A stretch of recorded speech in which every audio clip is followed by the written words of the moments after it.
Halo guys, ini mau di sini dan kali ini gue bakalan review dan dadan Apple Eye episode 2. Dan tanpa perlu banyak basa-basi, kita langsung aja ke alur ceritanya. Di awal episode melanjutkan Okarun dan Momo yang tiba-tiba bertingkah aneh. Di sini Gigi panik dan kebingungan mereka kenapa dan bertanya-tanya apakah mereka baik-baik aja. Terus tiba-tiba Okarun menyerang yang jelas membuat Gigi kaget. Tapi ternyata Okarun bukan menyerangnya, melainkan mengobrak-abrik meja di dekatnya. Gigi yang keheranan pun menghentikan Okarun dan nanya kenapa. Terus di sini Okarun sedang memperhatikan gunting di dekatnya. Tapi tiba-tiba Gigi mendorong Okarun dan Momo, yang ternyata Gigi menghindari serangan dari cacing raksasa itu. Gigi pun di sini menoleh ke arah cacing itu dan Gigi mencoba melempar gelas yang ada di dekatnya. Lalu seketika setelah mendengar suara benturan dari gelas yang dilempar Gigi, cacing itu menyerang gelas itu. Gigi pun di sini sadar kalau cacing itu bisa mengetahui keberadaan mereka lewat suara, tapi tidak bereaksi terhadap suara mereka dan hanya bereaksi pada suara yang menggema melalui dinding rumah seperti tadi contohnya. Ketika Okarun mengobrak-abrik meja yang menghasilkan suara benturan dan bergema di rumah itu. Terus tiba-tiba Okarun akan bunuh diri menggunakan gunting yang tadi dia perhatikan. Gigi yang lihatnya pun terkejut dan menghentikan tindakan Okarun. Lalu nanya apa yang Okarun lakukan. Okarun pun tiba-tiba berteriak dan mengatakan, "Jangan ikut campur, biarkan aku mati." Gigi yang mendengarnya pun kaget dan nanya Okarun kenapa. Lalu kita pun diperlihatkan flashback dari Gigi ketika kedua orang tuanya bunuh diri ketika dia baru pulang sekolah. Gigi yang lihatnya pun di sini jelas shock berat. Tapi dia langsung berlari membawa cutter, lalu menghampiri kedua orang tuanya ke atas loteng untuk memotong tali bundir kedua orang tuanya. Dan ketika beres, Gigi pun menghampiri orang tuanya dan masih selamat untungnya. Di sini Gigi terlihat masih shock, lalu ibunya mengelus muka Gigi dan mengatakan, "Biarkan aku mati." Balik lagi ke masa sekarang, di sini Gigi nanya, "Ada apa dengan Okarun?" Okarun pun membalas, "Biarkan aku mati." Terus Gigi kaget lagi ketika melihat Momo karena Momo juga akan bunuh diri. Gigi pun berteriak mengatakan berhenti,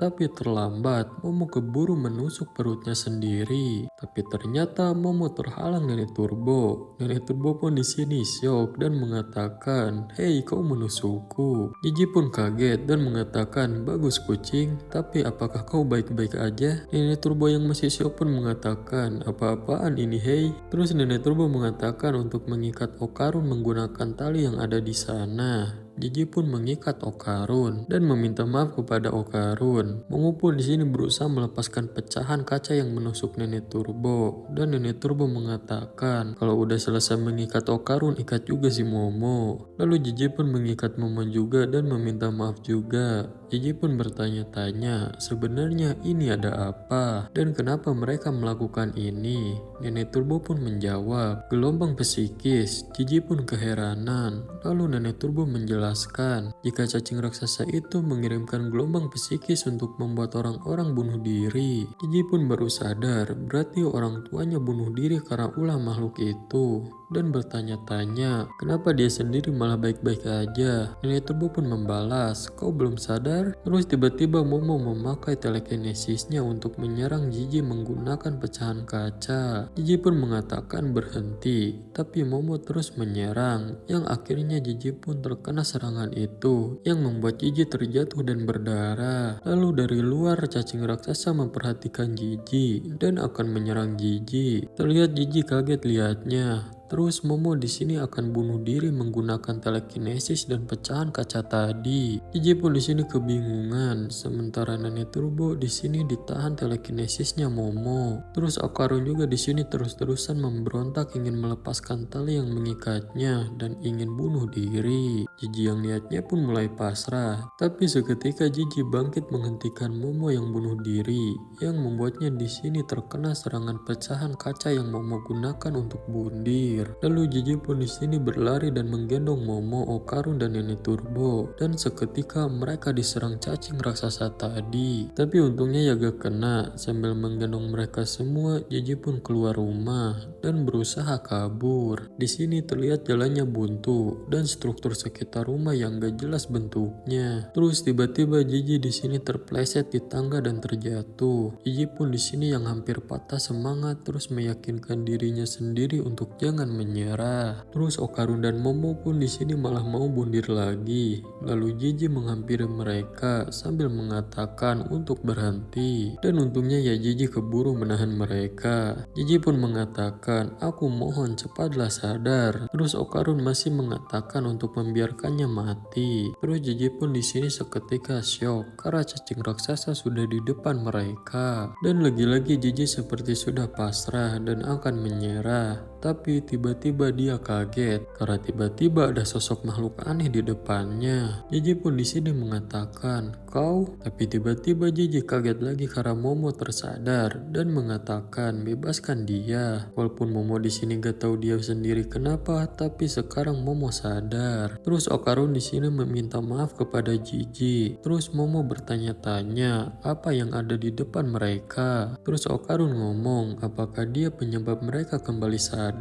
Terus sosok itu pun menoleh ke arah mereka. Terlihat mukanya aneh dan seram. Mereka pun kaget dan Momo merasa muka makhluk itu menjijikan. Terus tiba-tiba Nenek Turbo mengatakan jangan menatap matanya. Jiji pun keheranan. Terus Nenek Turbo di sini menjelaskan kalau makhluk itu adalah Evil Eye dan tatapan Evilnya itu membuat orang-orang jadi gila dan ingin bunuh diri. Momo pun menjawab berarti sama dengan gelombang psikis cacing raksasa. Nenek Turbo pun menjelaskan walaupun kutukan Evil Eye dan cacing raksasa itu sama, bisa membuat orang bunuh diri, tapi kutukan mereka saling menolak satu sama lain. Jadi ya malah membuat kutukan keduanya hilang jika bertemu. Terus Momo mengatakan kalau dia gak terlalu ngerti dengan semua ini, tapi cacingnya berhenti dan Momo menyuruh Okarun untuk menyerangnya. Okarun pun di sini berubah dan mengatakan, "Aku akan menyerangnya tanpa ampun." Dan dengan cepat Okarun melesat menyerang cacing raksasa yang membuat kepala cacing itu terbelah. Momo pun kaget dan kagum Okarun memotong langsung kepala cacing itu. Tapi Momo keheranan juga, terbang kemana Okarun setelah menyerang cacing. Terus tiba-tiba cacing ini beregenerasi menumbuhkan kepala baru. Momo pun kaget, cacing itu bisa beregenerasi. Mereka pun di sini diserang dan mereka berusaha menghindar dengan Evil Eye yang mengejar Jiji. Terus Jiji mengatakan, jadi itu bukan salah Evil Eye orang tuanya bisa bunuh diri. Sementara itu Evil Eye semakin mendekati Jiji dan Evil Eye pun di sini berhasil menangkap Jiji dan membuat Jiji melihat matanya. Sementara Nenek Turbo di sini memperingatkan jangan melihat matanya dan Momo terlihat panik. Jiji tertangkap. Tapi ya di sini terlambat. Jiji keburu melihat mata Evil Eye yang membuat Jiji di sini bisa melihat flashback dari Evil Eye. Di sini terlihat padang rumput yang luas dan ada 3 anak yang sedang bermain. Tapi sementara itu ada anak yang dikurung di dekat sana yang sedang melihat 3 anak itu bermain. Terlihat anak ini dikurung di gubuk bawah tanah yang hanya menyisakan pintu dan celah yang terlihat dari luar. Anak ini pun di sini ikut menari seperti ketiga anak tadi yang sedang bermain. Tapi karena saking lemasnya dia terjatuh dan dengan mengingat 3 anak tadi yang bermain dia tersenyum. Tapi tiba-tiba gunung berapi di dekat sana meletus dengan dahsyat. Anak ini pun syok berat dan kita pun diperlihatkan anak ini yang diikat di sebuah tiang dan ada banyak orang yang di belakangnya yang sedang berdoa. Ya jadi anak ini itu dijadikan tumbal sementara orang-orang di belakangnya adalah keluarga kita terdahulu. Anak ini pun dengan mulai terbakar mengatakan kalau sekali saja dia ingin bermain bersama ketiga anak tadi dan anak itu pun hangus oleh gunung berapi dan dia pun di sini dikerumuni burung gagak.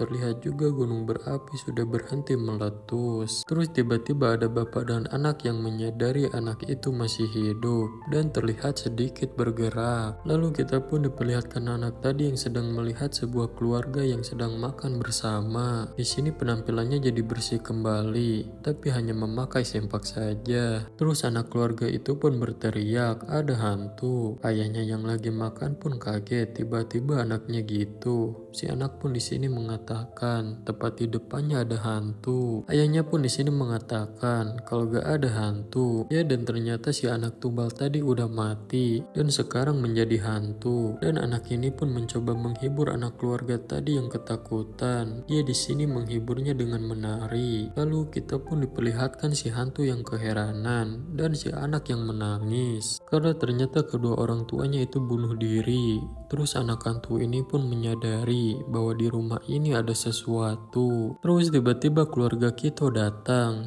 Terus salah satu keluarga Kito menanyakan apa yang harus kita lakukan dengan anak itu. Ibu-ibu keluarga Kito pun mengatakan kalau mereka akan mempersembahkannya untuk ular yang agung dan mereka akan mengubur anak itu bersama rumahnya. Hantu si anak pun kaget dengarnya dan dia sadar kalau mereka lah yang telah menumbalkannya. Si ibu-ibu keluarga Kito pun mengatakan kalau dia kasihan sama anak ini, tapi ini demi melindungi desa dan sudah tugas mereka sebagai keluarga Kito. Terlihat di sini ekskavator dikerahkan untuk mengubur rumah itu dengan anak tadi di dalamnya. Terlihat si anak menangis dan dia di sini diikat di sebuah kursi. Si anak hantu ini pun berusaha menolong dengan akan membukakan tali yang mengikat si anak, tapi ya gak bisa karena dia adalah hantu yang membuatnya gak bisa menyentuh benda apapun. Terlihat anak hantu ini pun menangis karena gak bisa menolong. Lalu anak hantu ini pun mengatakan kalau dia tidak akan mengampuni orang yang menjadikannya tumbal dan akan membunuh mereka. Lalu anak ini pun merasuki anak tadi dan jadilah sosok makhluk Evil Eye. Lalu Shin pun beralih ke masa sekarang yang memperlihatkan Jiji yang kerasukan Evil Eye. Terus Jiji pun sadar setelah dibantu Momo. Terus Nenek Turbo malah nyuruh membiarkannya karena gak ada waktu buat ngurusnya. Di sini terlihat Evil Eye sangat melekat pada Jiji, gak mau lepas. Terus Jiji pun menyuruh Momo berhenti karena Evil Eye menurut Jiji baik karena bukan orang jahat. Tapi Momo seakan gak percaya. Dan sementara itu Okarun sedang dikejar-kejar cacing raksasa tadi. Terus Jiji di sini mengatakan kalau Evil Eye selama ini berjuang sendirian dan selama ini sudah menderita.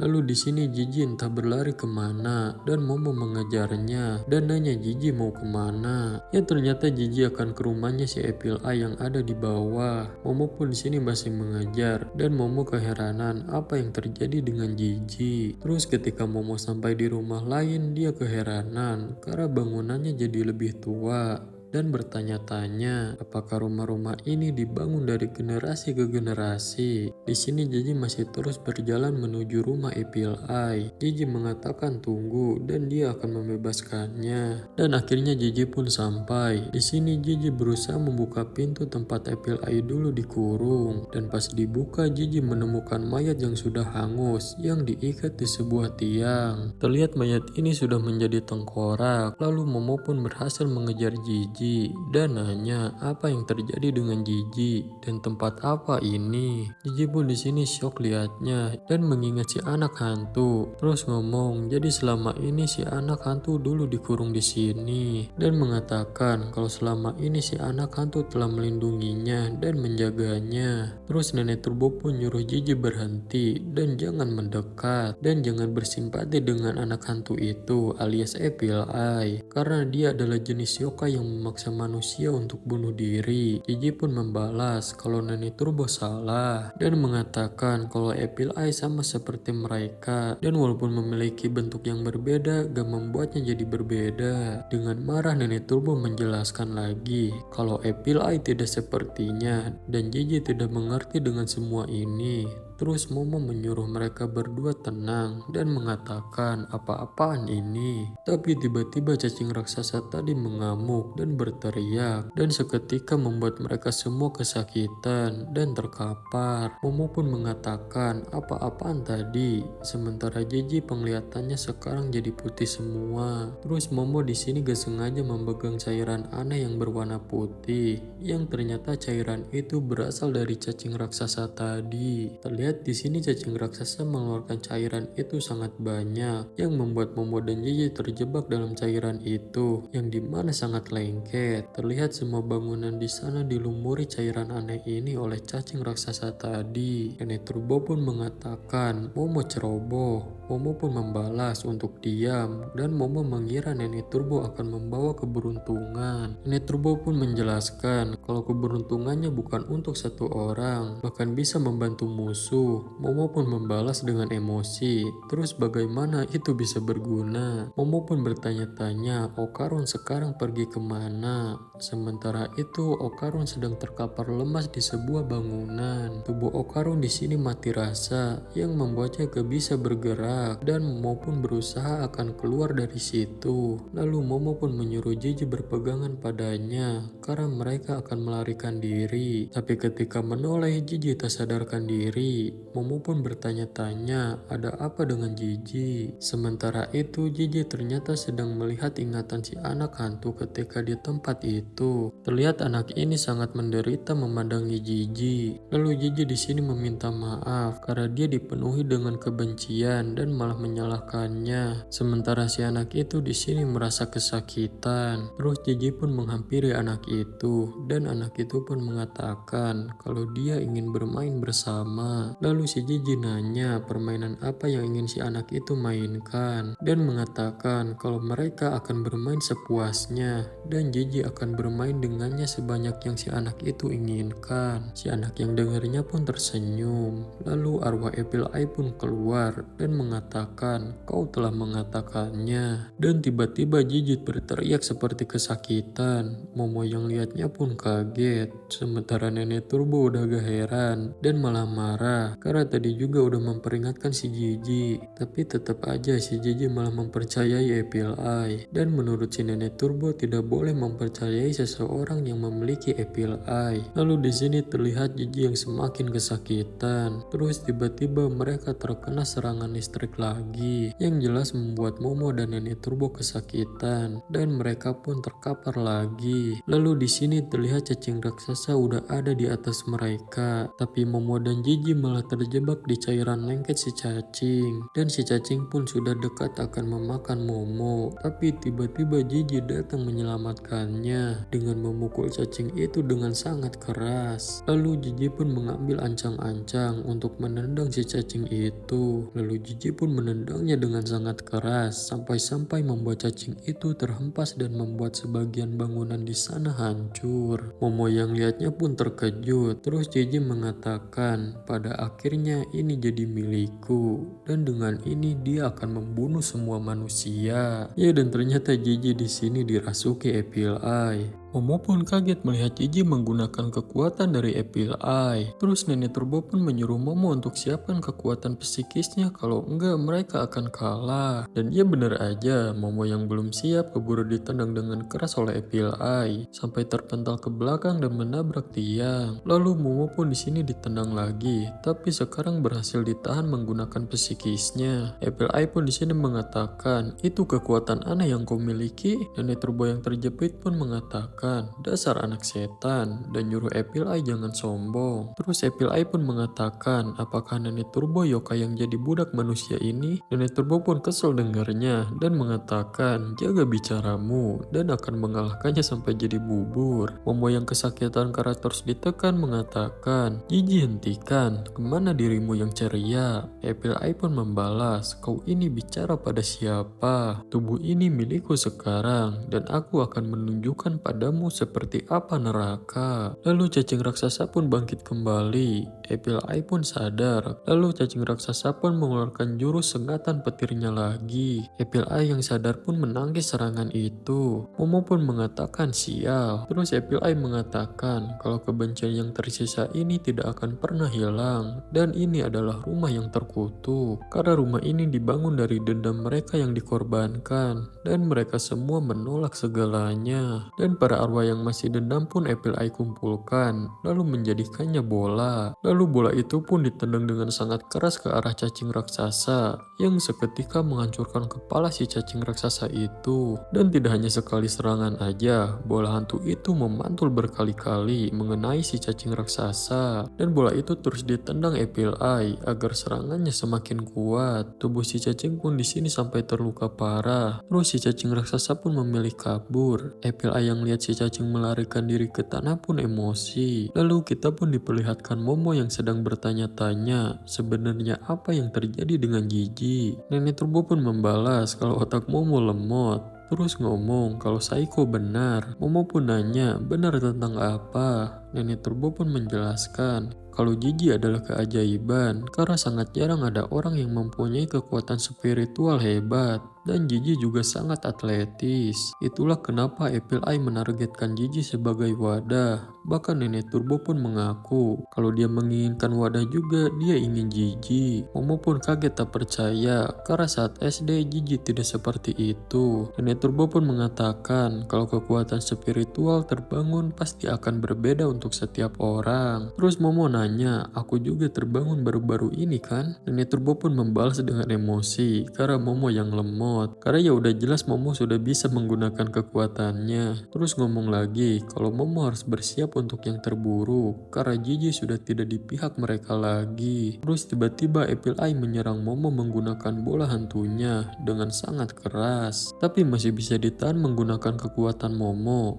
Terus tiba-tiba Apple Eye sudah di sebelahnya dan sudah mengambil ancang-ancang akan memukul Momo. Dan ia Momo terkena pukulan dari Apple Eye sampai membuat Momo terhampas dan menabrak dinding. Dan tanpa memberi ampun sedikit pun Apple Eye langsung akan menyerang menggunakan bola hantunya lagi. Momo yang belum siap pun jelas sangat kaget. Tapi untungnya Okarun datang dan menahan serangan Apple Eye. Lalu mereka pun beradu tendangan bola hantu. Momo dan Apple Eye pun kaget lihatnya. Terus Okarun mengatakan kepada Apple Eye, kau menyakiti Momo-chan, kau takkan berhasil. Dan alur cerita dari Danda dan Apple Eye episode 2 pun selesai.